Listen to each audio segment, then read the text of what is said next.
Mikel Arteta hints at Kieran Tierney return. Welcome back to your boys channel, welcome back to Dub City, as Arsenal beat Leeds United 4-2 at the Emirates yesterday, with a hat-trick from my captain Emile Aubameyang, and impressive performances from Martin Odegaard and Emile Smith Rowe. What exactly has Mikel Arteta said after the game? Let's find out in today's video.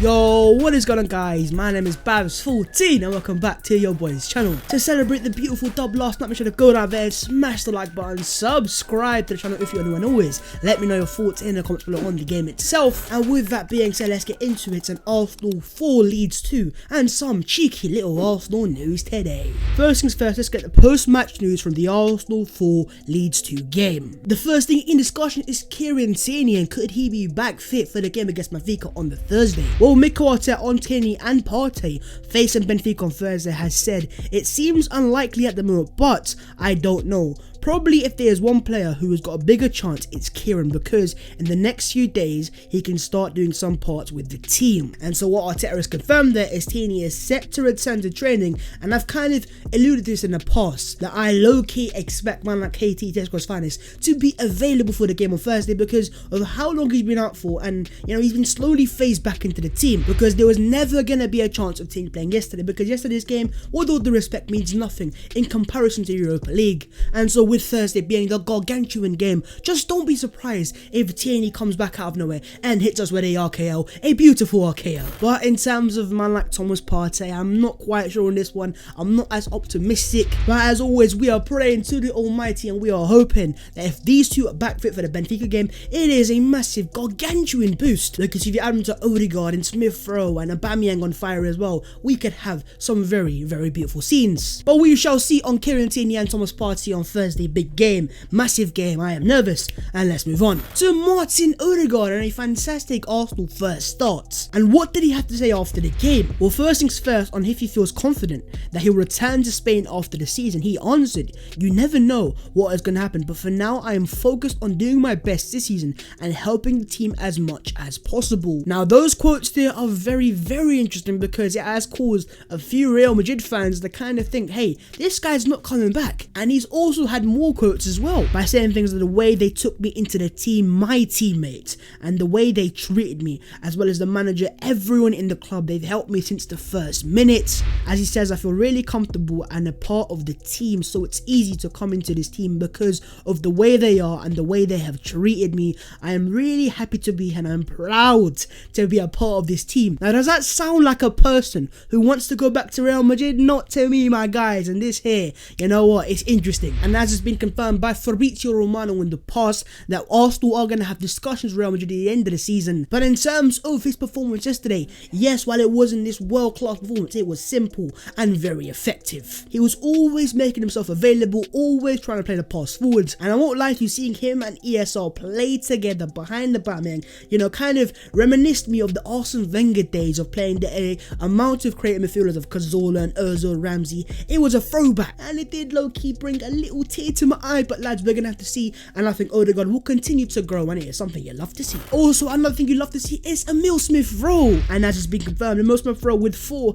has more Premier League goal assists this season than James Rodriguez, Hakim Ziyech, or Willian. I mean, why did he have to put Willian there? But Ziyech and Rodriguez, more assists from my star boy. And a very interesting stat here is that Houssem Aouar's goal contribution season is 7, and Emile Smith Rowe's goal contribution season is 8. So we now have a player who has more goal contributions than our main summer transfer target in terms of the creativity aspects. And also, let's not forget, Smith Rowe is doing it in a far hard league, in an Arsenal team that hasn't been at their best. You know what, Smith Rowe is a shining light. And one thing I loved yesterday is with Odegaard playing with him, it kind of freed the burden and the pressure on Smith Rowe and all the creativity in the team, and he was allowed to express himself. He got a beautiful assist, which I'm going to think it's a cross and not a shot, and overall had another very good performance. But let me know your own thoughts on, do you want to see Odegaard and Smith Rowe both start in the game again together against Benfica on the Thursday, or bring back Pepe? Let me know your thoughts in the comments below. Another thing that you absolutely love to see is my captain bagging a hat-trick, and after the game he says, for sure the hat-trick means more. I'm a guy who works hard and tries to give the best for me, first my family and my team as well. It's been a tough time for me, and now it's time to get my smile back attack and win games and score goals. Aubameyang now has double figures in all competitions, which again is something that we haven't seen for a while. And here you've got the tremendous stat that since December 30, 2009, most top 5 European League goals, Aubameyang is only behind Aguero, Suarez, Edison Cavani, Lewandowski, Cristiano Ronaldo and Lionel Messi. Now that there, those stats, it just goes to show we have a top elite goal scorer, and to see him back at his best yesterday, you know, running in behind, running into the channels, causing Ailings all sorts of issues and scoring a hat-trick. You know what, that there is something I've missed for so long. And if we can now have a fully fit and firing Pierre-Emerick Aubameyang going into the Benfica game and also those important games anyways, then we are going to be a far better side. And surely after this hat-trick he has to start against Benfica, right?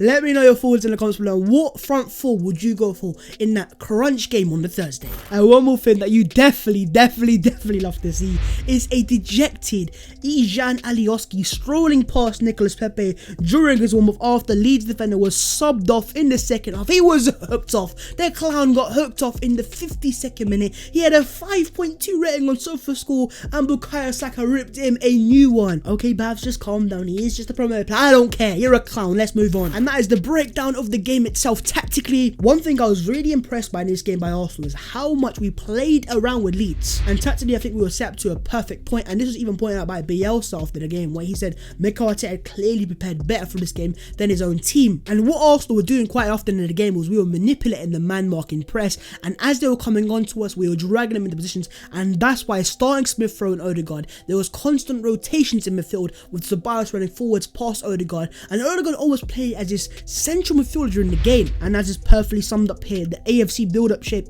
versus Leeds, a 2-3-5 no longer occupying the box at all times. Aubameyang playing off the left-hand side, interchanging with ESR. Saka the main attacking outlet off the right. Odegaard dropping off century to connect play, essentially replacing Lacazette its false 9 role. And the thing about those 5 players is one of the players there is Cedric Suarez. And I'll tell you what, once we have a fully fit and firing KT, Tesco's finest Tierney there, they were going to be even better going forwards and an even more dangerous team with more balance going forwards. But in terms of another standout player that we have to discuss yesterday is Bukayo Saka. I mean, I'm running out of words for this guy. And while he didn't get a goal, he got 2 penalties. And by the way, that first penalty, that was a disgrace. I know it was a soft decision in the first place, but they purposely never showed a replay, which shows clearly that Saka gets clipped. But who really cares? Because like MJ would say, he took it personally. He got another penalty and overall had another fantastic performance from my star boy. Also, a shout out to Dani Ceballos as well. As was pointed out by Marcelo Bielsa, we didn't manage to call Xhaka and Ceballos. And in terms of Ceballos, it was massive pressure on him coming in to replace Partey.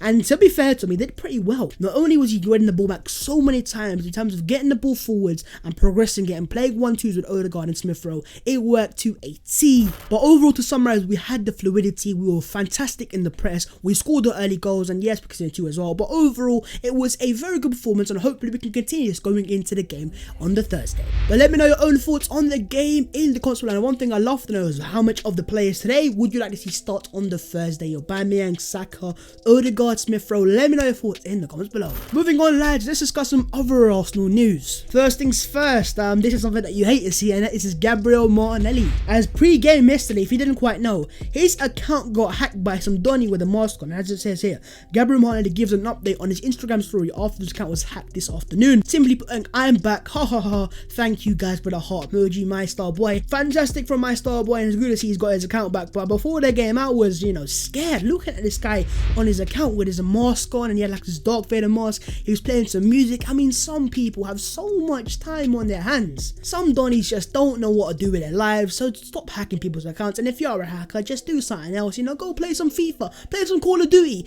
do something better with your life. And most definitely stay away from my other star boy, my 3rd star, my 4th star boy, and Gabriel Martinelli. That's his account, and leave it as that. Also, in terms of David Luiz, do we have some interesting news here? As Miguel Delaney of the Independent has claimed that David Luiz is set to be offered another extension at Arsenal, as Mikel Arteta greatly values his influence on the young team, and he performs a key role in the side. Now this here, I'm just not sure about, because low-key, while I think Luiz has been a good performer, and I'm not going to say he's been bad that much, but low-key, I do believe Arsenal are just just being lazy here, because they know if they let go of Luiz, that's another player they have to sign, a right-sided centre-back, and that's more money they have to spend. And so what they're doing is they're trying to choose the easier option of keeping Luiz, giving him another 1-year extension and playing him in less games. And you know what, I'm just not sure about it. We've got Saliba coming back, who's been on fire for Nice. We've got, Gabriel Martinelli again, was outstanding yesterday. You got Pablo Mori, Callum Chambers, Rob Holding.